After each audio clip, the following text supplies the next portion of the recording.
अण्णाभाऊ साठे विकास महामंडळ हे महामंडळ मातंग समाजाच्या आर्थिक विकासाच्या उत्पन्नासाठी त्यांच्या शैक्षणिक सामाजिक दृष्टीने अण्णाभाऊ साठे महामंडळ कार्यरत आहे।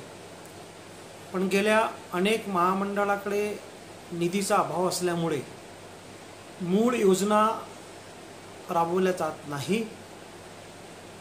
अण्णाभाऊ साठे महामंडळ हे सामाजिक न्याय खात्याच्या अंतर्गत येत असल्याने प्रामुख्याने सामाजिक न्याय मंत्री यांनी या खात्याकडे विशेष या महामंडळाकडे लक्ष द्यावं। दुसरी अत्यंत चिंतनीय बाब अशी लक्षात आली की या महामंडळामध्ये जवळपास 165 कर्मचारी कार्यरत असताना 6व्या आयोग वेतनाचा जो निधी आहे तो निधी एकही कर्मचाऱ्यांना मिळाला नाही। 6व्या आयोगाच्या वेतनाचा जो काही निधी आहे हा निधी महात्मा फुले विकास महामंडळ, चर्मोद्योग महामंडळ, आपला ओबीसी महामंडळ आणि जे काही अन्य महामंडळ आहेत त्या सर्व महामंडळांना 7व्या आयोग वेतनाचा लाभ मिळाला आहे। परंतु साहित्य रत्न अण्णाभाऊ साठे विकास महामंडळाच्या कर्मचाऱ्यांना अद्याप लाभ मिळाला नाही। यापैकी जवळपास आता कार्यरत 85 कर्मचारी कार्यरत आहेत। एकतर कुठल्याही महामंडळामध्ये भरती प्रक्रिया होत नाही आहे आणि जे काही आता अनुकंप तत्वाचे आहे सुद्धा या ठिकाणी मोठ्या प्रमाणात बॅकलॉग आहे। तो बॅकलॉग सुद्धा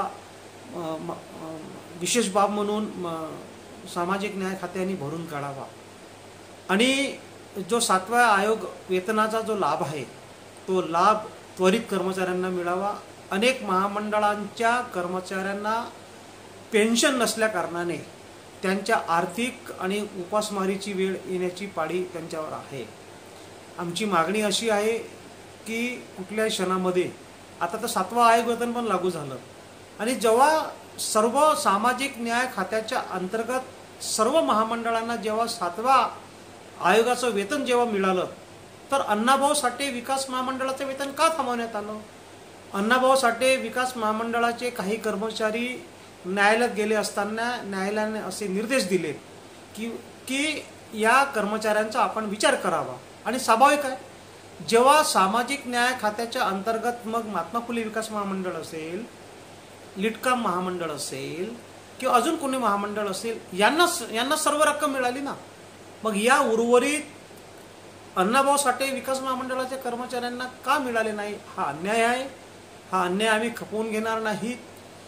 भारताचे केंद्रीय राज्यमंत्री सन्माननीय रामदासजी आठवले साहेब यांच्या निदर्शनात ही बाब आम्ही लक्षात आणून देऊ आणि त्यांच्या नेतृत्वात एक शिष्टमंडळ भेटू। हवं तर या संदर्भामध्ये या कर्मचाऱ्यांना न्याय मिळण्यासाठी आम्ही रस्त्यावर येऊ, आंदोलन करू, कारण हा अतिशय जायज मुद्दा आहे आणि न्यायालयाने त्याप्रमाणे यांचा विचार करावा असा आदेश केला तरी त्यांना न्याय नाही आणि किती वर्ष झाली एकतर कुठलेही पेन्शन नाही ना त्यांना। म्हणून आमची अशी मागणी आहे की पहिल्यांदा 6व्या आयोग वेतनाची जी राशी आहे ती राशी सर्व कर्मचाऱ्यांना तातडीनं उपलब्ध करून द्यावी। अनुकंप तत्वाची भरती प्रक्रिया आपण राबवावी आणि जे रोजंदारीनं जी मुलं कार्यरत आहेत त्या सर्व मुलांच्या कायम स्वरूपी त्यांना आपण करावं सर्व महामंडळातल्या कर्मचाऱ्यांना आणि ही विशेष बाब म्हणून सामाजिक न्याय खात्याने याच्याकडे लक्ष द्यावं अशी आमची मागणी आहे।